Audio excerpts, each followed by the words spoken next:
Hello, everybody. I'm Eleanor Mills. I'm the founder and editor-in-chief of Noon. Welcome to our first ever Noon book club.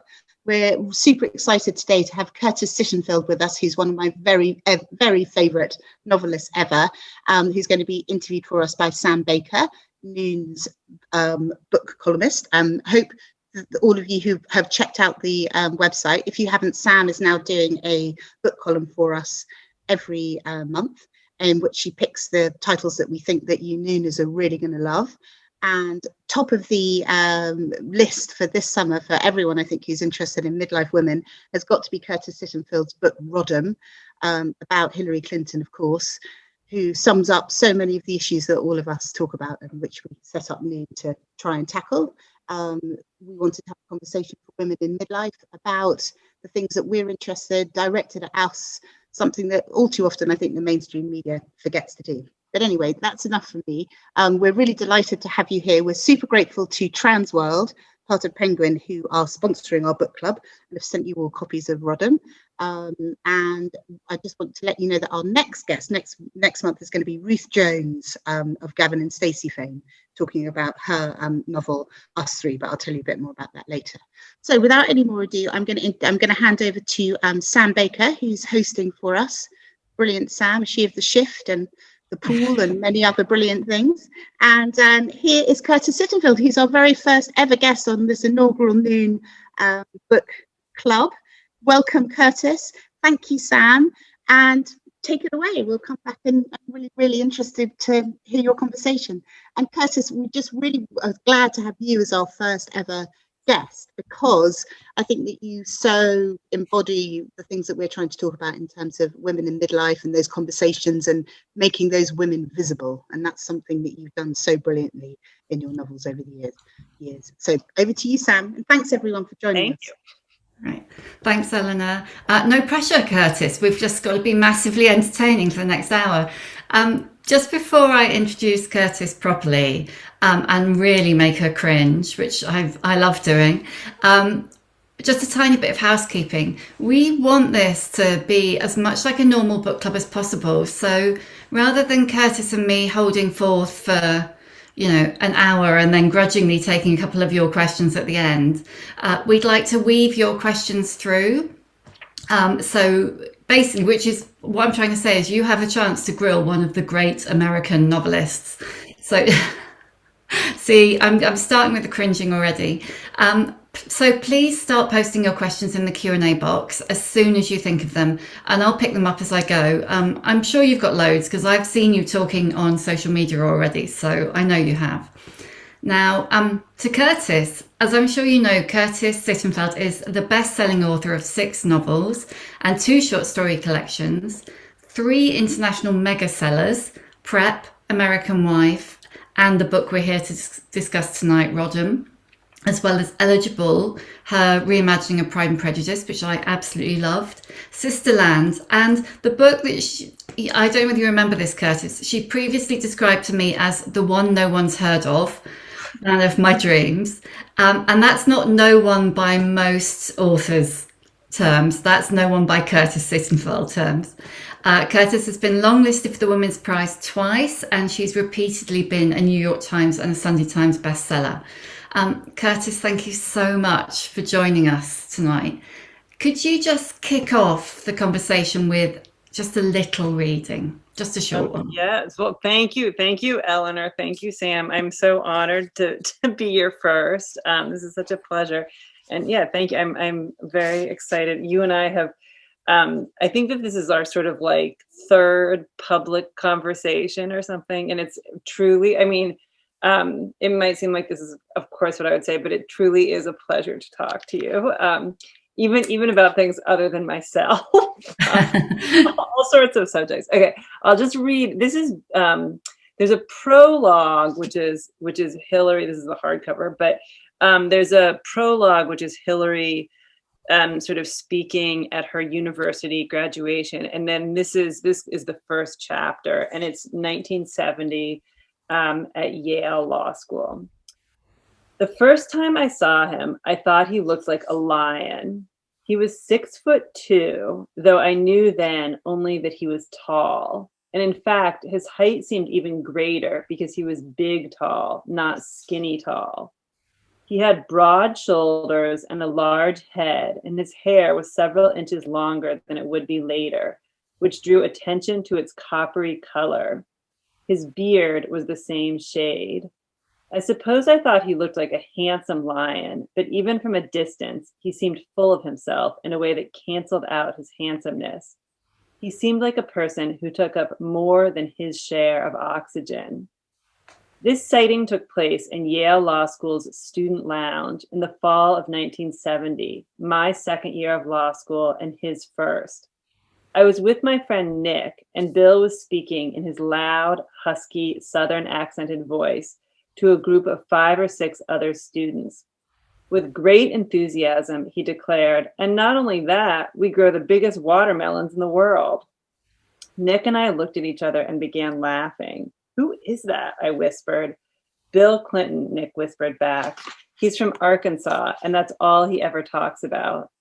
The next thing Nick told me was actually at Yale Law School less notable than being from Arkansas. He was a Rhodes Scholar. And then I'll read a tiny bit more from the sort of next section when they interact. One evening in March 1971, shortly after spring break, I was studying in the law library, which was in a striking Gothic building. The library occupied a long room filled with carrels. Above the bookshelves were large, arched stained glass windows, and bronze chandeliers hung from the wood ceiling. I'd been sitting at a carrel for 90 minutes, and every time I looked up, I made eye contact with Bill Clinton, the lion. He was about 20 feet away, perched on a desk and talking to a man I didn't know. I wondered if Bill was confusing me with someone else. Then again, since only 27 students my year were women, it shouldn't have been that difficult to keep us straight. I stood, approached him, and said, "I noticed you looking at me. Is there something you need?" I extended my hand. "I'm Hillary Rodham." He smiled slowly and broadly, and in his warm, husky Southern voice, he said, "I know who you are." Oh, Bill Clinton's smile. More than 45 years have passed since that night in the library, and at times it's crossed my mind that his smile may have ruined my life, which I feel like is not a very feminist note to end on, but Yeah. there we go. There we go. I was actually just looking while you were talking, but there's an amazing picture of Hillary and Bill together when they were first together, a kind of a black and white photo from, I don't know, 60s or 70s, I'm not sure. And it really made me understand, because he's got so much hair, and he really does look like a lion. But we mustn't dwell on that. And actually, just to say to everybody who's here, when you've got questions, can you please put them in the Q&A and not in the chat? Because I can see everybody asking the question, which I'm sure Curtis is utterly sick of answering, but I'm going to make you answer, and we'll get it out of the way right at the beginning. I know what it is. Should I ask it for you? Yeah, ask it for me. Yeah. Has Hillary read it, or have I heard from Hillary? Is that the question? Yes. Yeah. And Bill. The answer is no and no and no. So I have never met Hillary, and this is very, very, very much a novel, meaning the great majority of it is made up, and it's a sort of creative, imaginative act. I wondered, it was published in May 2020, and I considered sending it to Hillary, but I didn't, because I thought if she's interested, she shouldn't have to pay for it. But then I thought. The book is getting enough attention. I'm sure she knows it exists, but I also think she's so extraordinarily famous that I think I would suspect she's developed mechanisms for tuning out forms of attention that are not, helpful or productive. And I even though I love my novel and I worked really hard on it, I think it falls into the category of not that productive for Hillary Clinton herself, or not that useful. So I sincerely believe that she hasn't read it. I've never received any word to contradict that. Did you feel at any point like you should talk to her? Like you should, make an overture to her that you were writing it? Did it feel a bit cheeky? Well, those are two separate questions. Did I feel like I should make an overture to her? No. Did it feel cheeky? Yes. Like I think if I didn't recognize the cheekiness, I almost think I should be disqualified from writing it. You know what I mean? Like almost like if I can't understand why some people have moral ambivalence about a book like this, then I probably have no place writing it. Like I have ambivalence about everything, including this. And so on the one hand, of course, I do understand why people might say, oh, this is intrusive. Like my response to that would be that to sincerely try to imagine what the world looks like from someone else's point of view, and to do all this research about, their upbringing and their political views and their friendships, that is essentially an act of compassion. And I think weirdly, Hillary is such a public person, but she has not had much compassion extended towards her. She has not often been given the benefit of the doubt. And so weirdly, for her, of all people, or of all public people, it felt kind of radical to do that. But again, I mean, this is sort of like there's like 7 different things that made me write the book, but I see what I'm doing is almost having this relationship to like a Saturday Night Live skit where like Kate McKinnon or Amy Poehler plays Hillary Clinton, where it's this, like, I'm not trying to make you think that I am Hillary Clinton. I'm not trying to make you think this is Hillary Clinton's autobiography. Like it's a creative, artistic sort of analysis of American culture and politics and gender roles. And it's not supposed to be like the definitive statement about who Hillary is. And just based on the premise of the book, it's clear that it's made up. God, there are so many things to unpick there. I'm going to go back to what you were saying about how little compassion Hillary's had, because when we've spoken before about, you described yourself as a born-again Hillary fan. So it interests me that you didn't actually have much compassion for her until your born-again moment. What was your kind of epiphany that made you think differently about her? Well, okay, so I was 17 years old, and I was in my last year of high school, American high school, boarding school actually, when Bill Clinton was elected and they moved into the White House. And I had a favorable impression of both of them. I was not old enough to vote in that election, but this is 1992. But I thought that I was sort of finding my own kind of political outlook, and Bill is very sort of centrist for a Democrat, but it's like, it was I knew I was a Democrat. I knew from a very young age, and so it was exciting that he was replacing George H.W. Bush. And I thought it seemed cool to me that he was married to this strong, professionally successful woman who was like a trailblazer in her own right. She had kept her name before she hadn't kept her name when he was governor of Arkansas. She had been the first female partner of the Rose Law Firm. Actually, I never remember. This is the kind of thing I would not get wrong, I hope, in a book, but I would get wrong in conversation. I don't know if it's the Rose Law Firm or Rose Law Firm, but anyway, in Little Rock, Arkansas. And so I admired them. And then he was president for 8 years. And during that time, there were so many scandals that kind of swirled around them in the White House that I would say, in a somewhat distant way, I became disillusioned or disenchanted, or I just thought like, there's like something about both of them that's like a little off-putting. And then in 2006 or 7-ish, probably 6, I read Hillary's our autobiography, Living History, which had been written after she became a senator from the state of New York. And I read it as research for my novel American Wife, because she was, then the most recent first lady.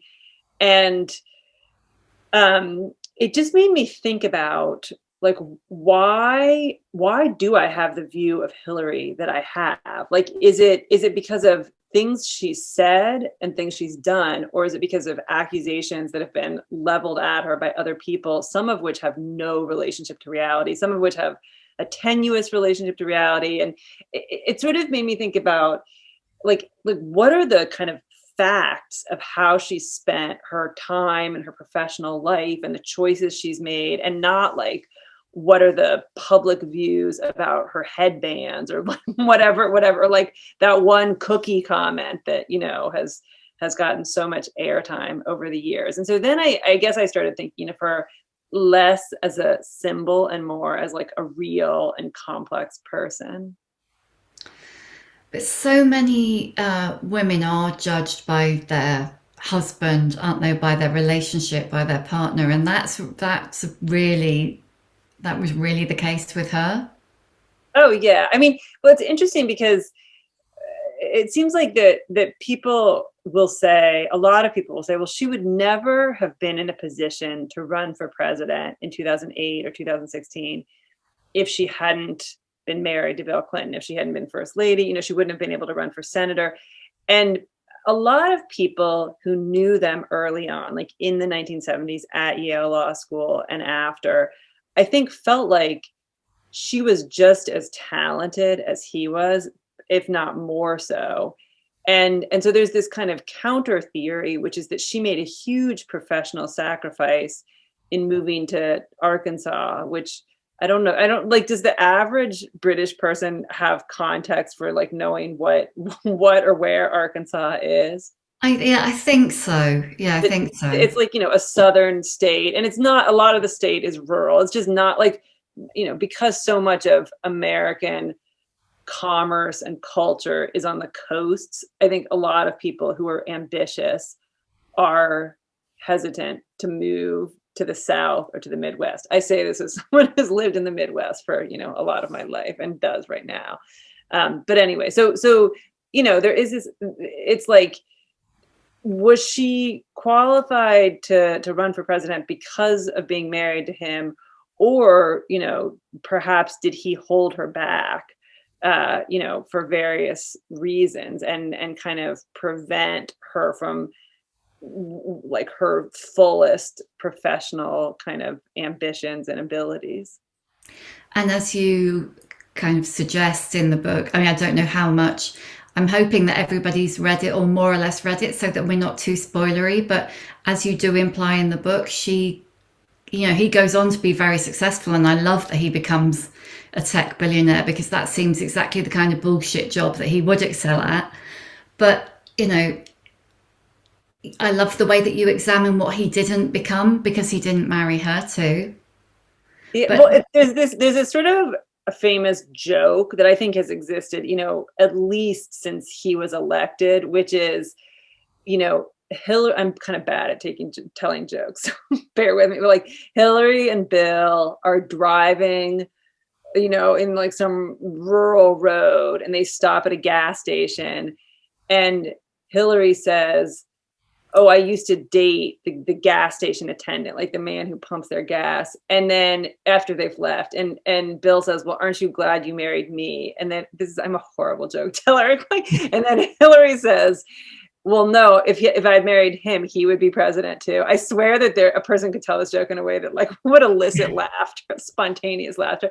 But anyway, so, like, I think there's been this, there can almost be this uncharitable view of how influential she was to him or how helpful she was to him. There's very rarely a positive or charitable view. So it's either like she's so controlling that she was kind of like, yanking the strings or like manipulating his destiny, or, she just was like kind of benefiting from all his hard work and whatever. But I mean, it's like there's like 19 ways to have a negative view of Hillary Clinton, if you want to. Although I do like to say when talking about this, something really strange is that Hillary Clinton has a tremendous number of admirers. I think in the United States, outside the United States, like every gender, every age. And it's so weird because the default or reflexive way of talking about her is to say, oh, she's polarizing or she's divisive.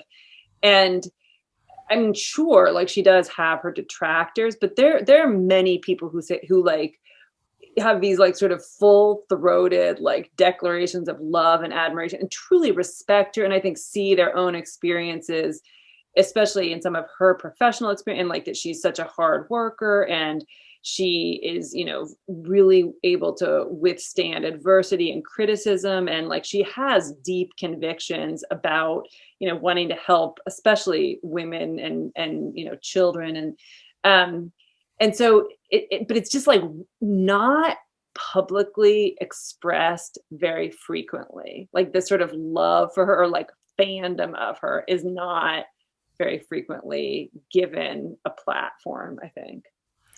But do you think, I'm inclined to think that that's a gender thing and maybe an age thing as well, but certainly, we, by which I think I mean America and the UK, but probably the world, doesn't really like ambitious women. It doesn't trust women who have or seek power. And you never hear, I love Barack Obama, but he was polarizing. You never hear a man described as polarizing, just as you never hear a man described. Look at, say, Elizabeth Warren, the last election. She was described as shrill, bossy, strident. I saw people, who actually agreed with her, say they wanted to slap her whenever she opened her mouth. Yeah, and I agree with everything you're saying. I do think it has to do with age and gender. What do you think there's anything we can do about that? Well, so I do think that we're making progress. And I also think the only way to sort of do it is to do it. And so it's like, in 2016, Hillary was the only female presidential candidate.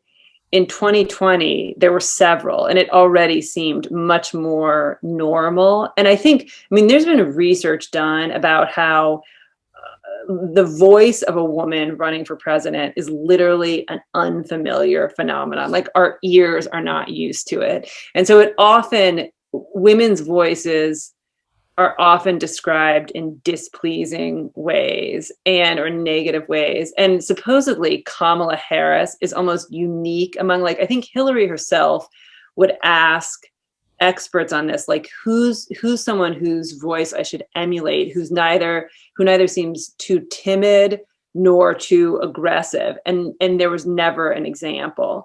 And I think that maybe Kamala Harris is seen as like she's able to project both warmth and strength. But I think that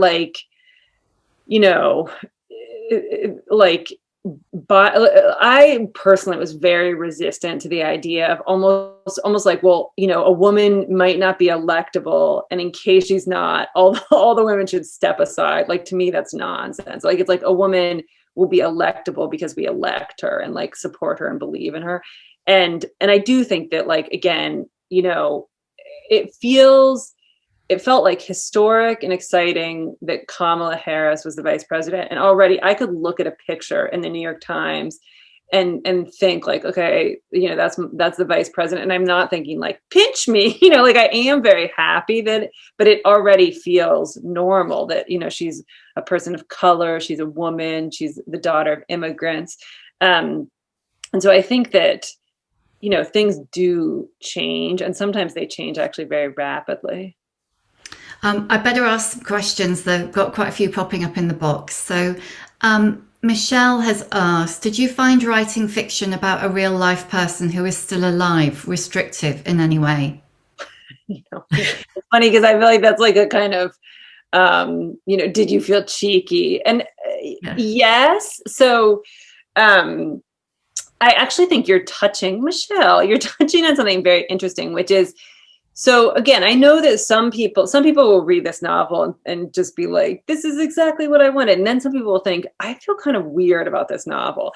And what's interesting is, what is it, if you're gonna be specific, like what makes you feel weird? And if the entire novel, like if it was kind of tonally the same, but it was about someone who had died, like it was about I don't know, like it was about Dolly Madison or something, you know, some earlier, Who's Dolly Madison? well, like another first lady from the distant past. Or if it were like, I know, I'm trying to think of like, you know, just like if it was about a historical figure, it was very intimate, but it was about a historical figure who died 100 years ago. Then what if it was very intimate, but it was about a historical figure who died 5 years ago? And then what if it's about, you know, a sort of very famous person, but the person's alive? And then, or what if it's like the person is alive, but the book has a very satirical tone? Is that okay? Like it's almost like, where does people's comfort level lie? Or what if it's a person who's alive and is very recognizable, but the names are changed, which I did in American Wife. You know, it's loosely based on the life of Laura Bush, but the names are completely different. In this book, they're the same. So, and you know, like I do think about, I really enjoy and admire the show The Crown. And it's also like, is The Crown, is it sort of doing the exact same thing? Or in a weird way, is it more like diluted because the real people are played by actors? So it's almost like this proof that it's an artistic or creative exercise where you could forget as you're reading, you know. I mean, it's almost like the goal is to make you forget that Hillary didn't write it, even though she definitely did not write Rodham. Wait, now I've totally lost the thread on the what was the question Michelle asked? I can't remember now. I think like a living person. Is it? I mean, I suppose, is it, rather than it being, does it make other people uncomfortable? It's more, is it, in terms of your creativity and imagination, do you find it easier or harder to write? Because you've written totally fictional characters and then you've taken real people and given them a fictional existence. Which of those do you find easiest, I suppose, or harder? I mean, I do think that I'm really lucky in that if I finish a novel, there's a very high likelihood, not 100%, but a high likelihood that it will be published. And so with Rodham, I did feel like I want this to be published, like for the right reasons, to sound like a reality show contestant. Like I want to be here for the right reasons. Like you know, it's like I wouldn't want it to get attention because it was a stunt. I would want it to be published and for people to read it because they felt like it like sort of grappled in a sincere way with, you know, complicated issues. And so I feel that I am like at times my own quality control. And I mean, I work with like editors in the UK, editors in the US, and copy editors. And I have, you know, writer friends who give me feedback, who are also supposed to save me from myself. But like it's such a strange thing because writing a book is almost this process of like going inside yourself and like accessing different parts of your brain and almost like at times being a little smarter than you are, or being your smartest self. And then the book is published and having a conversation like this is, you know, like being looked at by other people and like talking about this product you made. And it's such an inward facing writing it and outward facing promoting it. And I try the best I can to kind of not be like writing a particular sentence and think like, how will people react to this? Because that's kind of immobilizing. Like it's just sort of like write it, like let the writing stage be the writing stage. And then at some point I might have to look at it and think, okay, how will people react to this? Or is this provocative in a way that doesn't serve the book? Rachel has asked, and I'm going to slightly embellish this question. Rachel has asked, when you say pretty much everything is made up, is that true? Or did you research some of the stories in the public domain about their early relationship? And I suppose what I wanted to add to that is, like, how do you decide what goes in and what doesn't go in? Like, for instance, you use the picture of Hill and Bill with Trump, Yeah. or Anita Hill, but the early relationship stuff is from research, isn't it? Yeah. Well, so, okay.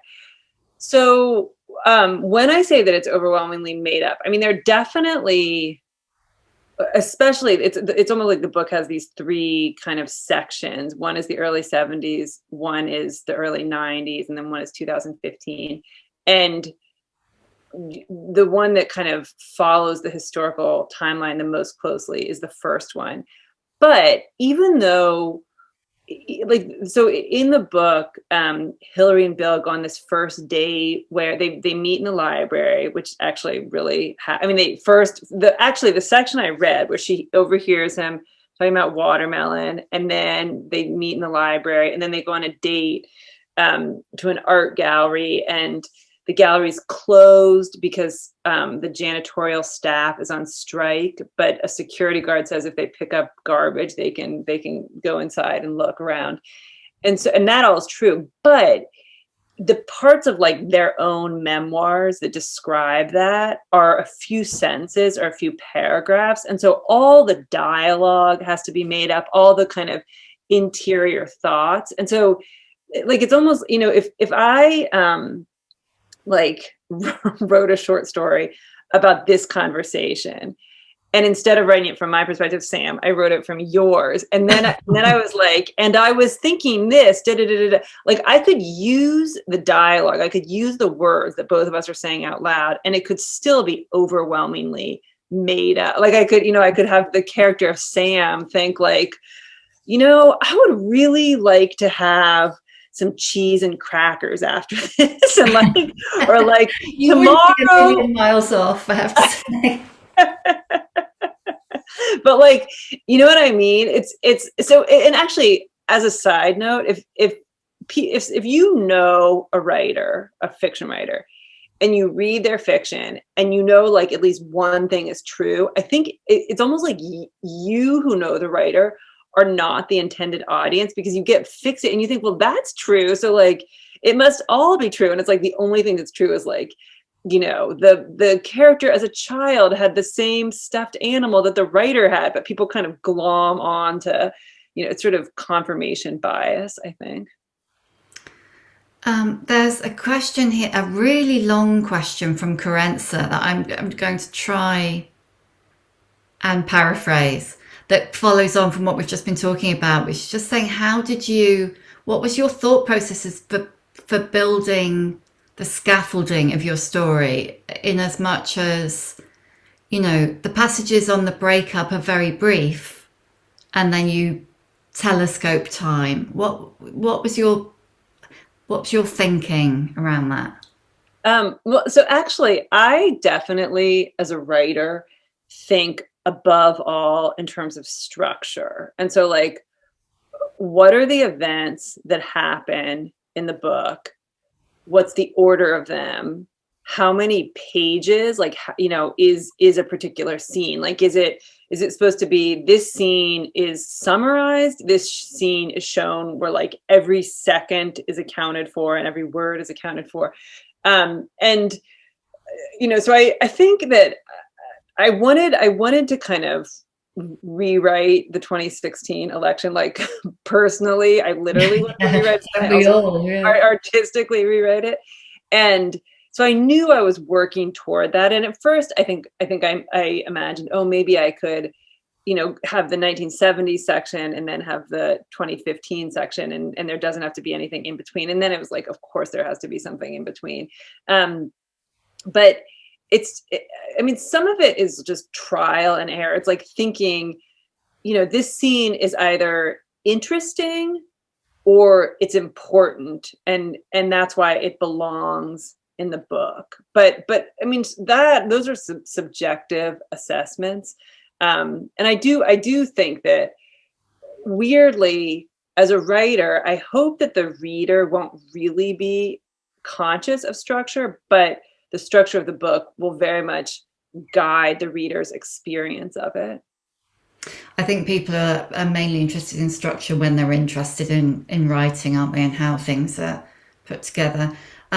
There's a question here from Fiona, which taps into something I wanted to ask you, and also say thank you for addressing the baby question in Rodham, because I think it's just, speaking personally, but for so many people I know, it's such a huge thing, isn't it? Do you have a baby? Assuming you can have a baby, do you have one? At what point in your career do you have one? What's it do to your career? Why did you make her? It's in two parts. Firstly, why did you choose to make her child free? Well, okay, I was interested, of course there's a few answers to that surprise, but off you go, it's fine, we've got time. One is that I feel like I wrote, I wanted to write an alternate version of Hillary's life if she hadn't married Bill, that was interesting and that kind of had a relationship to reality and sort of commented on reality and, commented on the 2016 election, not in like an overt opinion argument type way, but just in sort of like an artistic way. And so I felt like there was kind of an interesting contrast. Like it seems very plausible that if Hillary hadn't married Bill, she probably would have married someone else. She probably would have had a child or children. She probably would have been professionally successful. But the ways that she did or didn't have a similar life to real life in Rodham are sort of the heart of the novel. And they make it about Hillary instead of being about a generic woman of her generation or a generic, woman born in the late 1940s. But then I did think about women like, the Supreme Court justices, Sonia Sotomayor, who was married briefly, doesn't have children, or Elena Kagan, or, other like Condoleezza Rice, who was like obviously, a high level person in George W. Bush's administration, where I do think that there are professionally successful women where,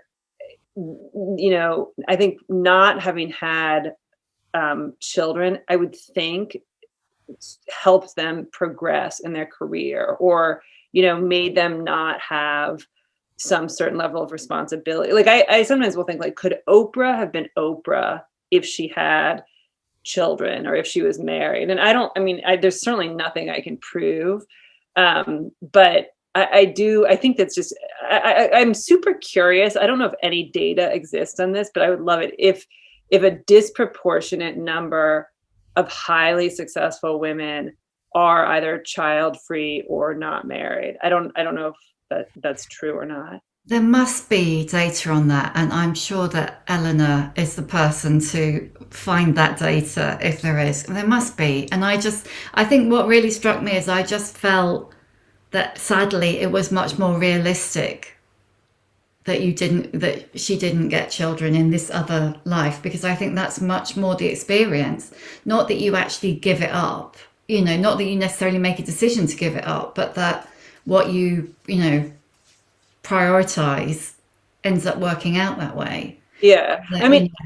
Well, it is interesting too, because I feel like there's a moment when she's actually watching the night that Barack Obama has been elected. She in 2008, the character of Hillary, my fictional Hillary, is watching it on TV, and like I think that, again, this is sort of unprovable, but I feel like you can look at most women's lives and think, okay, whether they have a big career or don't have a big career, like it seems like this is where they've made the trade-off, or like a woman doesn't get everything. But sometimes, maybe I only think this because I'm not a man, but sometimes it feels like a man can get everything. Or like it's just, yeah.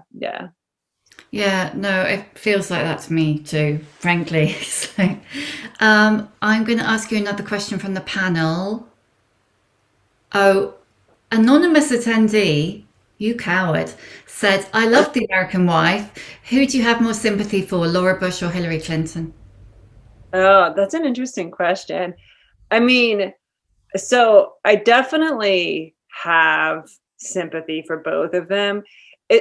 I've been asked, people will sometimes say, like, why are you so fascinated by first ladies? And I will say, I was fascinated by Laura Bush. I'm a Democrat, and as I've mentioned, and she is, a Republican. Like, supposedly she became a Republican in her early 30s when she married into the Bush family. But like I felt like she seemed, I sort of admired her and was surprised by my own admiration. And I think I felt like the public view of her was sort of the Republican public view of her seemed kind of inaccurate, and the Democratic view of her seemed kind of inaccurate. And both of them seemed to give her less credit for being as interesting as I think she is than I thought she deserved. I don't think that my interest in Hillary is necessarily like a first lady interest. I see it as an interest in, the first female major party nominee for president. And one of the things that I think made me write the book is during the 2016 election, I realized that school children, in many cases, didn't know who Bill Clinton was. Like, they didn't know he existed, let alone that he had all this baggage in the kind of public imagination. And so I thought, like, what if adults who were voting also didn't see Bill and Hillary as so connected? So it's not primarily her as a first lady, but so in that way also, like, I see her as this incredible trailblazer, and I feel something sort of different about that I feel for Laura Bush, who does seem much more, of a professionally conventional person. It's not to say her life hasn't, like, she hasn't done important things, but she's not a professional trailblazer. Kate White, there's several Kates. So Kate White has asked, said that the dialogue between Hillary and Bill, whilst at Yale, captures the mentality of the college student perfectly, with all the anxieties and excitements of a developing relationship. Remember that, anybody? Did you prefer writing Hillary or Bill's parts of those conversations? And if so, why? I mean, I think it was fun. Like, it's certainly fun to write about two people who are attracted to each other and kind of flirting and like trying to, be impressive, and then but like also wondering if they're being awkward, and then like finding the other person impressive or attractive. Like, it feels sort of like immersing yourself in like a romantic comedy or something. So I think I liked both of them. I mean, I will say that when I started the book, I could summon Bill Clinton's voice in my head, which I think a lot of people can. I had more trouble summoning Hillary's voice. And I think that there was a podcast that her 2016 campaign made called With Her that I didn't listen to at the time, but listened to later. And she speaks, it's not just her, but it's interviews with her and other people. And she speaks in a pretty, as unfiltered a way as seems possible for something meant for public consumption. But I think that did help me like hear her voice as I was writing. Yeah, because her voice is, I mean, it's quite hard to capture, isn't it? I mean, because it's not very warm. Mm-hmm. But then once she became more and more public and started running for president, and then it changed because she was kept being advised to change it. So it was really interesting to see how that distilled down. By the way, it's interesting. There's I mentioned that she gave this speech that ended up getting national attention when she was graduating from college from Wellesley. And you can find a recording of that. And it's very poignant to listen to. She actually sounds a lot like what I think of Chelsea sounding like. But, she just sounds, she sounds like Hillary Clinton, but she also sounds like a person in her early 20s, which is sort of interesting to think about. But yeah, I mean, she does. I think that she's had so much criticism directed at her. Like, I think she's a smart person who tries to speak in a pretty straightforward, clear way. And I just think, unless you're like a professional comedian or, an actor or actress or something, like, you're not usually found to be super endearing by the general public. I mean, like, if we think about the people who we like really love, it tends to be like actors, right? I mean, or like maybe people who somehow, like, maybe there could be some athlete or something who like somehow conveys that they just don't care, and like that's kind of attractive. But when you're a politician, you can't convey that you just don't care. That's not how you're gonna like, win votes or win people's approval. Did you have? I mean, I'd say possibly my favourite line of the book is when Hillary says to Bill, "I moved to fucking Fayetteville for you, and you can't even keep your pants zipped." Did you have a lot of fun with it? Well, it's funny. So I have two friends who are law professors, and because Hillary, as in real life, she was a law professor very briefly. In the book, she's a law professor for much longer. And my two friends, one of whom is Hillary's age, and her name is Susan Appleton, and then one is named Rebecca Hollander Blumoff, and she's more like a few years older than I am, I'm 45. So they answered tons of questions that I had about like going to law school, being a law professor, all this stuff. And wait, now I forgot what I'm talking about. It's the line about like, I moved to Fayetteville, and I have no idea why I just started talking about, Possibly brain fog. Wait, the question was, was it fun writing those lines? Yeah, just did you have fun with some of those scenes with Bill and Hillary? Like, sorry, it came back to me. So Rebecca actually said to me, I hope this is okay to quote. Like, she basically said she believed so much. Like, so she was helping me as a sort of legal expert, but then she was also reading the book as my friend, and she was one of the very first readers. And she basically said, like, I believed so much in their relationship as portrayed in Rodham that I was so sad that they were breaking up that I had to remind myself they had stayed together in real life. And I think that I had to feel like I don't see Rodham as like a giant fuck you to Bill Clinton. I mean, I think that Bill Clinton is really complicated, and I think a person can make very serious criticisms of him that are fair. But I also feel like if it were 1975 and Bill Clinton wanted to marry me and, wanted me to move to Arkansas, I would probably say yes. Like, it's not, and I think that's actually what makes him really complicated, that, he is really charismatic, and a lot of people say this, I think still, that when you're in a room with him, he just has this magnetism that's like very different from what most other people have.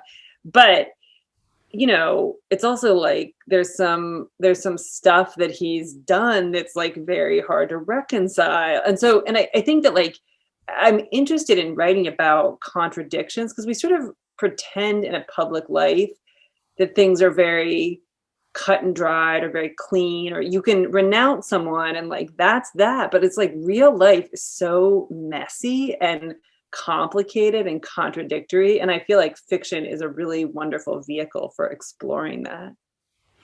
Yeah, Elizabeth has asked, how did you decide to send him to Silicon Valley? Um, I mean, I think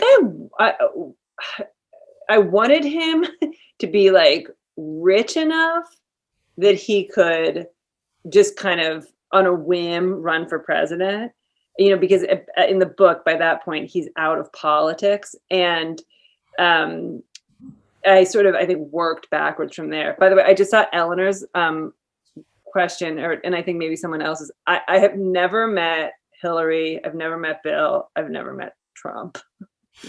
I've heard Hillary and Bill speak where I'm one of like thousands of people in a hall, but I've never like shaken their hand.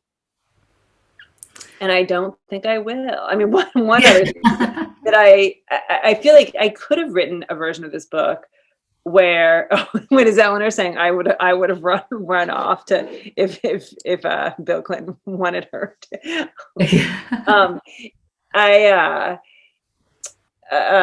Wait, what was I gonna? Oh no, I can't read the chat and speak. No, you don't need to read the chat. I can't remember where we were. What we were talking about. We're talking about Bill. Oh, Bill and Silicon Valley. Why are we here? Silicon Valley. Silicon Valley. Yeah. I do remember that. By the way, there's a book. I wonder. Well, I happen to have it right. No, wait. This book is very interesting. Great. It's great. It's called Growtopia. So there was an article that was in Vanity Fair that's basically it's by a woman named Emily Chang. And the article is basically about sort of tech billionaires who have these sex parties that they see as being, kind of like, disrupting monogamy or disrupting kind of conventional relationships. And I just thought the article is pretty riveting, but then the whole book is basically about sexism in Silicon Valley, and actually how it sort of didn't have to be this way. And a lot of the early coders were women, and doesn't have to be this way. And it's a very interesting, well-reported book. Yeah, Ellen Powell, who was at Reddit, right? Oh, yeah. She wrote a really, I want to say it's called Reset, but I can't quite remember. Yeah. I'm slightly obsessed with books about Silicon Valley and that whole kind of, just like talk it up, and it doesn't matter if it's not true, and just that whole macho bro thing. That it just struck me that it seemed the perfect place for him, that his whatever it is he's got, and someone in the chat has said, is it the same thing Boris has got? We really don't know what Boris has got. That that just, if you say it, you can make it true, and he's just one of those people, isn't he? I should go back to oh no, I know what I wanted to ask you. I wanted to ask you about sex, but not all of the, because I know you've had loads of stick about all the sex scenes. And I was listening to a podcast this afternoon, and somebody was reading out a piece about Bill Clinton's penis, and I was just thinking, I'm walking from the gym home. I don't want to be hearing this. Wait, was it something? Was I on the podcast, or no? Just was it like Bill Clinton's penis in Rodham or in life? No, in Rodham. Oh. But so it was like a making fun of Rodham type podcast. Well, it was. I think. Do you know what I think? That what you did and what people were uncomfortable with is that you wrote about sex from through the female gaze, and I'm inclined to think that that's what people were uncomfortable about. But I'd like to know what you think about that. But also, I want to say thank you for giving Hillary some sex post-menopause, because it still happens. It does. You're welcome. Well, it's funny because I like felt, for some of the reasons we talked about, like I felt like, this is a couple in their early 20s who are like smitten with each other. They're finding, this connection. It's like intellectual and physical. And, they both feel different to each other than anyone that they've met before. And like the sex is part of that, like if you meet someone and fall in love in real life, like, you know, if you've physically, like, if you've, you know, touched them, or if you've kissed, or if you've had sex, like, all that stuff looms very large, and it's supposed to be from her perspective. So I kind of felt like, how can I write about them having, you know, falling in love and having this be like the great love, and not include the sort of physical attraction component? I will say, I mean, I think I probably could have saved myself from some grief by like extracting. I mean, it's maybe like 20 sentences in the course of a 400-page book where it's just like they're very specific. But, and this is the thing, I actually had a conversation with someone pretty close to publication where there was a discussion about essentially if I should pull some of a few paragraphs. And I felt like I would be pulling the paragraphs to sort of spare myself as a writer, and not because it made the book stronger. I thought the sex scenes made the book stronger.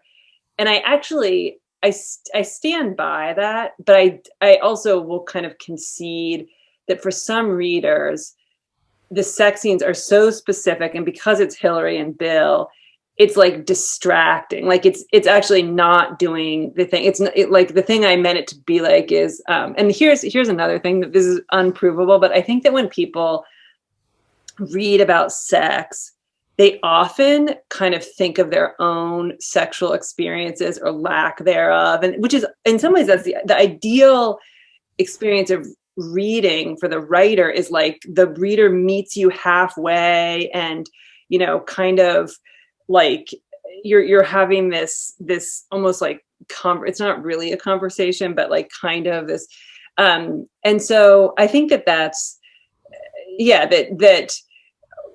it's sort of like for some people, if it's so weird and that it displaces them from the world of the book, then I wouldn't say like that it's helpful, or like that it's like a net positive. But I do think in terms of showing the characters' worldview and their experience and their feelings, and it's like also, you know, of course there doesn't need to be sex, but like what are novels for if not like our super intimate subjective experiences? Like you can get the not super intimate, not subjective experiences from nonfiction, which can be wonderful. But it's like, you know, fiction can access this intimacy that almost can't be accessed in any other way, except for like the few people in life that we know super, super well. Yeah, I wondered whether, you know, for some people it was a bit like, because it was Bill and Hillary, they were a bit like, as if somebody had told them that their mum and dad had sex. Yeah, I think that's true. I do think that's true.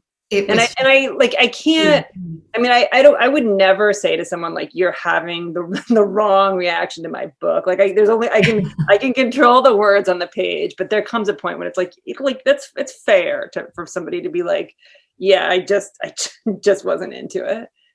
I actually do know a couple of authors who would like to try and control the reaction to their books. So I think, oh gosh, we're running out of time, and I've got so many questions. There's so many audience questions. There's one from Elizabeth, and I don't know if you haven't quite finished the book. I don't want to ruin. There's a scene towards the end with Bill and Hillary, and Elizabeth has said, "Were you tempted to let Bill and Hillary have one last night together?" That scene's excruciating, by the way. Brilliant. Excruciating. It's funny because people actually, that scene, it is the one probably almost more than any other that people mention to me. I mean, I think I knew. It's funny, as I progressed writing the book, I think there was a time early on when I felt like maybe she'd be more haunted by her breakup with him than she was, and she is haunted by it to some extent, or like there was something special she found with him. But I actually think in some ways the book is about, you know, we choose a certain path, and it's almost like at our own peril do we question the choice we've made. Like I think it's probably mentally healthier to believe in our own choices. And I think that Hillary Clinton, she has stood by Bill Clinton, and it's to a sort of overcompensating degree, right? I mean, of course, who really knows what's in Hillary's head? Even me. But like, so I think some of it is, I think that as time passed, it seemed plausible and realistic in the novel that she would come to believe more and more that not being with him was the right choice. And so I wanted to give her a sort of middle-aged experience, which is kind of humiliating, but kind of affirms that she did make the right choice. Yeah, I mean, the KY jelly. All I can say is if you haven't read it, you must that scene is an absolute killer. I've got two more very quick ones. So Rodham it's in development with Hulu, isn't it? It is. Who do you like for Hillary? It's funny, of course, as I've displayed today, like my horrible memory, there's someone who my family was just talking, and my husband like said someone who was somebody like, I can't, there's someone on Twitter once mentioned Florence Pugh. Is that how you say her name? Yes. Yeah, she's in like, Summer, isn't she? Yeah, that she'd be like a wonderful young Hillary. And then there's somebody, I mean, there are so many talented actresses. I don't know if it was, I don't know. It wasn't Kate Blanchett, but it seems like she could do, I mean, that's one thing that like, I wouldn't influence, but I mean, you know, I think there are a lot of talented women out there. Oh, we got Emma Thompson. Somebody suggesting Emma Thompson. Sure. Yeah, it'd be amazing. Were you tempted to try the script yourself? No, so it's funny, you know, obviously Eleanor and you and I were talking before the whole thing that before this lovely event started that weirdly sometimes different forms of writing can be almost too close for comfort. And so I feel like I've written a script or two that I think are like nothing special, not for Rodham, but like in my life.